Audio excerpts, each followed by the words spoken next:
ஆக்டிங்ல வந்து இன்னும் நான் நெறையா பண்ணணும்னு ஆசை எனக்கு. அது வந்து ம் என்ன சொல்றது? ரொம்ப சாஃப்ட்டா எல்லா கேரக்டருமே இப்போ சினிமால வர எல்லா கேரக்டருமே வந்து ஒரு ஹீரோவுக்கு அம்மா, ஒரு ஹீரோயினுக்கு அம்மா, இல்லன்னா ஒரு சின்ன ஒரு டாக்டர் கேரக்டர், ஒரு ஜட்ஜ் கேரக்டர் அந்த மாரி தான் வருது. என்னோட போர்ஷன்ஸ் வந்து ரொம்ப கம்மியா தான் இருக்கு. ஸோ என்ன நான் வருத்திக்கணும்.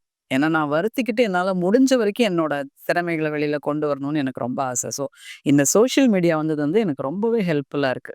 நம்ம யார்கிட்டயும் போய் சான்ஸ் கேட்க வேண்டாம். நமக்கு என்ன தெரியுது? எனக்கு என்ன முடியும்? எனக்கு என்ன வந்து நம்பிக்கை இருக்கு? என்னோட தன்னம்பிக்கைக்கு நானே ஷூட் பண்ணி என்னோட சேனலே நான் குடுக்கணும்னு நான் பிளான் பண்ணிட்டே இருக்கேன். அதுக்குண்டான வேலைகளும் போய்க்கிட்டே இருக்கு. ஒரு பாட்டி வேஷமா இருந்தாலும் சரி, இல்ல ஒரு வில்லி என் பையன் அடிக்கடி சொல்லுவான். "நீ வந்து இந்த சாஃப்ட் மூஞ்சிய வச்சுக்கிட்டு அடுத்தவங்கள வந்து நீ ஏமாத்திட்டே திரியிற.